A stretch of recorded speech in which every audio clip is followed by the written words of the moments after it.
How you doing? How you doing? And how you doing, ladies and gentlemen? It's your boy Petty, and I appreciate you stopping by today. And we're gonna go ahead and take a look at the developer update that we just got for Diablo Immortal. Now, your man's just had his second COVID shot earlier today, so in case we're down for a couple of days, we wanted to go ahead and make a video on this one before it's like a week past it's actually happened. So, for any of my, Diablo fans out there that have maybe like me and have followed the series since they were a literal child, it was one of the first PlayStation games I ever got to touch at an uncle's house. It was pretty cool. And I've been in love with that series ever since. Played a crazy amount of Diablo 2. I have definitely played a fair amount of Diablo 3. And still to this day, occasionally pick it up. Because, yeah, I mean, grinding for legendaries is pretty nice. I can't lie, that game loop will always get me. So, what was the wonderful news that we just got on Diablo Immortal? Well, if it's anything like any of the rest of the Blizzard news recently, it ain't good. It ain't good. Ain't anywhere near as bad. And we'll kind of touch on that because, in my opinion, I think that heavily plays a factor here. But let's go ahead and look at some of the key things from this development update. So, first thing right out the bat is that the release has been pushed back. This is no longer expected to come out this year. Sad face. And is slated for sometime in 2022. I hate that. I hate that with every fiber of my being. And if you're not one of the people that has been waiting for this game since they made the original "Don't you guys have phones" memes? Yeah, do y'all have calendars? Do you know when you started talking about this? Anyways. It's gone through a lot of testing. This year literally started out with it becoming available for some alpha play testing in Australia. This was happening in December and February, and then that was it for some of the initial play testing. And then there was a third launch that went, and it was, again, available in Australia only, but this started in April, and it while still being a closed beta technically, it was kind of just a random chance. If you got in, people would make multiple accounts and try and get in just to see if one of them would end up having a download button, and some of them would. So I don't know what process they were using to greenlight people getting in, but it was relatively accessible if you wanted to put the work in. It became available in April, like we just mentioned, and I believe is still playable to this point. Now, like the meme we made a second ago with "Don't you guys have calendars?" April's like right around the corner from being like 6 months ago. Okay? That is a very, very, very long closed beta. That is almost just a soft launch at that point. When you run something for that amount of time, that's practically a soft launch. Like, it is one of the longest testing periods for a game that's been on mobile that I know about. Like, that is a crazy amount of time to have it available for play, to just now all of a sudden be saying like, hey guys, boy, do we have some work to do. We'll maybe be dropping the game another 6 to 12 months from now. What? You had it in closed beta for like almost 6 months. What? So let's go ahead and actually take a look at some of the things that they talk about this and the reasons that they actually give for this big pushback, and then we'll give some other thoughts and touch on some of the other Blizzard stuff at that point, because again, I personally think that plays a part. So let's go ahead and take a look. So fluff, we got some more fluff. So they start touching on some of the things in this, but they really give them their own sections down below, so that's what we're going to go down to. So what they kind of mention in this part is that, like, hey, we're going to actually introduce raids. And I mean, that's cool. We never got those in Diablo 3. And you'll quickly realize as we go through more of this that this is either A, just a list of things that they promised to do in Diablo 3, or a list of things that they said they were going to do, never did, or stuff that people have just been asking for forever. Some kind of raid content where you could get multiple people in and it wasn't just, you know, running rifts or something with a group of 4, but like something that is a little bit more substantial. Yeah, that's been called for since day 1, but hey, the phone version's apparently gonna get this. So they're planning on expanding out endgame PvE content, at least specifically this part for raids. Let's see what else they're gonna be throwing in here. They're also going to be improving the bounty system. That's cool. Bounties they suck and they're annoying even on Diablo 3. It's just something you kind of blow through as quickly as possible. And okay, so that's a little bit it, and they want to make the challenge rifts more rewarding as you get deeper into them. Okay. That last system is already in the other one, but I mean, that's fine. PvP. Oh, the closed alpha introduced the battleground, a place where heroes could test their mettle.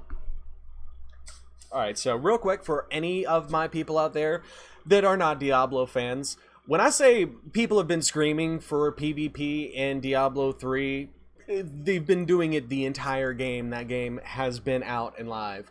We were promised PvP in Diablo 2, and it took them quite a bit of time to put something in there as like a little arena mode, but it was kind of hot garbage, kind of useless, and there was no greater point to it whatsoever.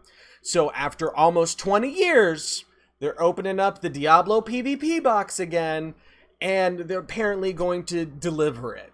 Which, that's great, that's cool. This is one of the bigger things for me. It's like, are you just making good on all the Diablo 3 promises you made a decade ago?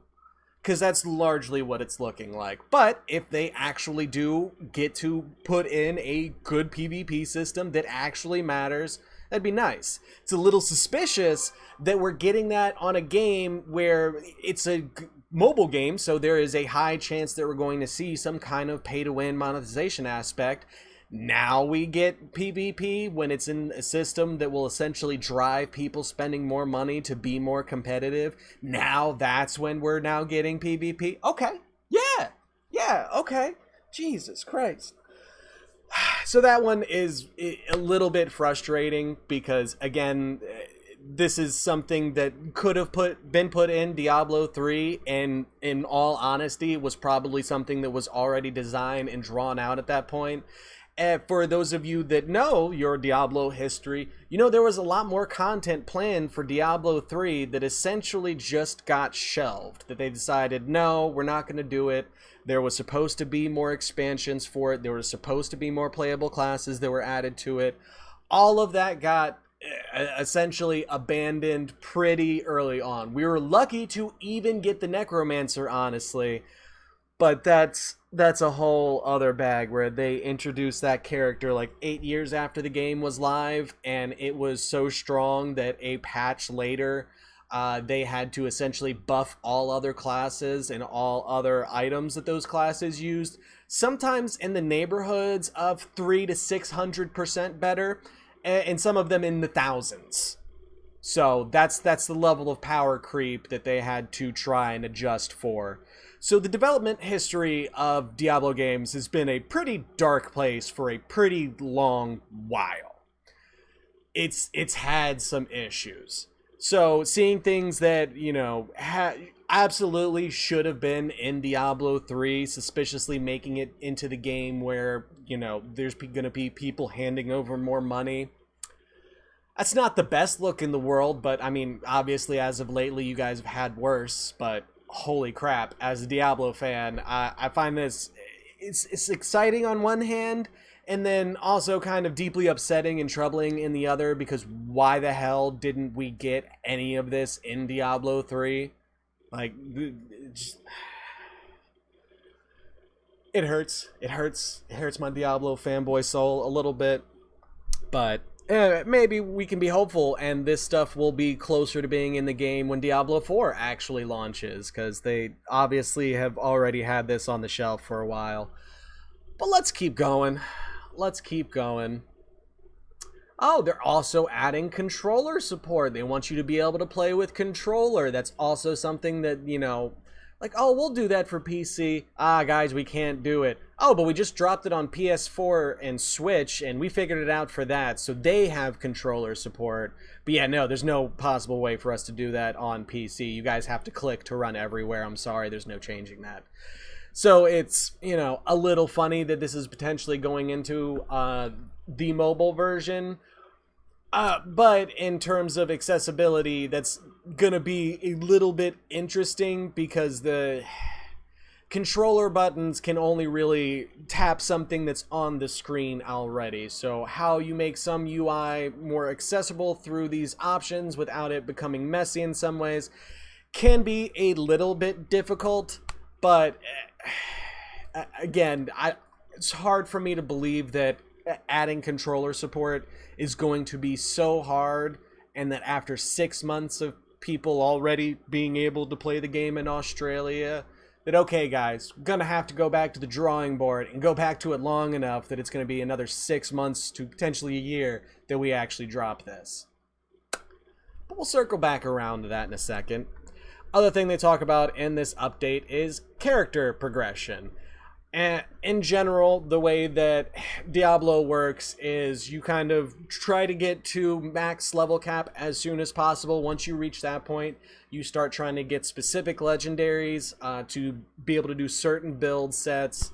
And then that will unlock your ability to really be able to start progressing further into rifts and everything, and be able to start getting to those different tiers. Now, the way that that currently works in Diablo is there's also another item system that comes into play once you start progressing in those rifts, and once you get to 30, you have the chance to start getting ancients. Then after you get past Greater Rift 70, you have a chance to get primal ancient gear, which is crazy strong gear that has all of the max rolls for the potential stats that it has on them.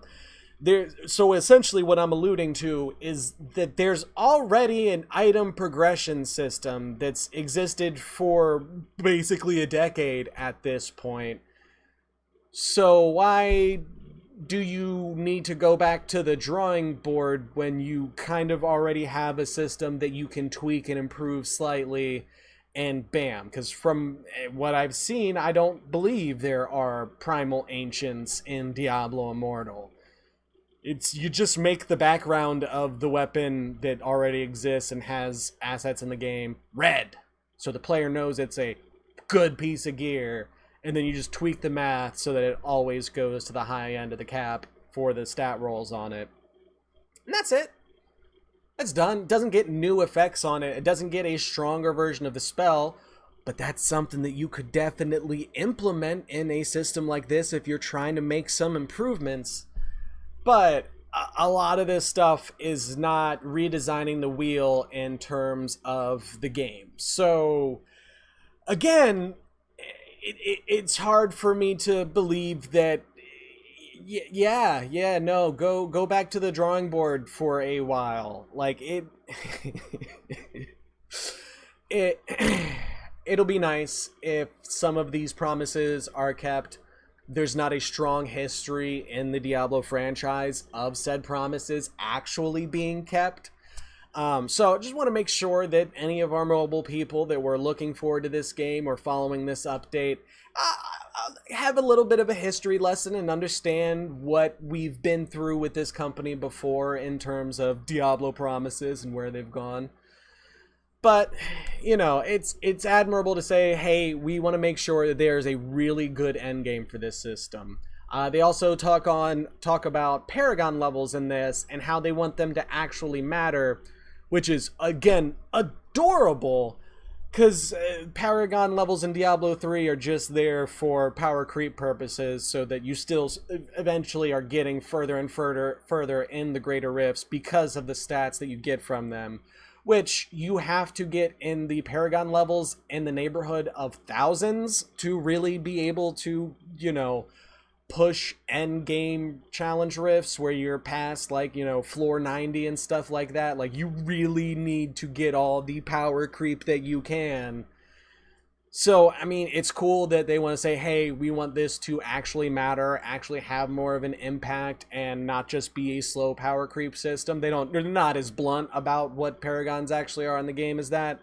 But again, making small tweaks to a system that already exists is not redesigning the wheel. If it's implemented well and it enhances the game loop, I'm all here for it. That's absolutely amazing. Good job, guys. This is a game you all start talking about in what, 2016? It's been almost 5 years since y'all started talking about Diablo Immortal. Oh my god. I hope that year's wrong. Maybe it was 2017, 2018, but that's still not a great... No, it's definitely not 2018. I'm gonna have to do some Googling after this video, but trust me, they've been sitting on this one for a hot minute. Initially, it really felt like they tried to let all of the associated memes with this game die down before they really started talking about it again, because the "do you got phones" thing single-handedly pushed this game's release back years, and I don't care what anyone at Blizzard ever says. That is absolutely a fact. Y'all took such a hard hit on marketing that you sat on a multi-million-dollar project for years to try and get a better return on of it because of how badly it went from the get-go.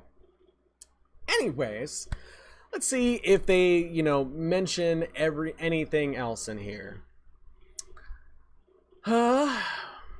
Well, they have a system in the game where you can only get so much XP in a week, and mention that people don't like that, and that is bad. Can't agree that those to try and limit gameplay typically just help artificially extend a game loop. It's, you know, you can say like, oh, we're doing it for your guys' well-being all you want, but it's an artificial way to extend the playtime of your game no matter how you look at it. And honestly, from looking at it from a business standpoint, it's more a financial decision than it is a decision on our betterment. So I mean, tell yourself what you want, but no one's going to like this system. Good luck trying to fix it and find a way that people don't hate that, because people are going to hate that no matter what. And that's it. That's literally it.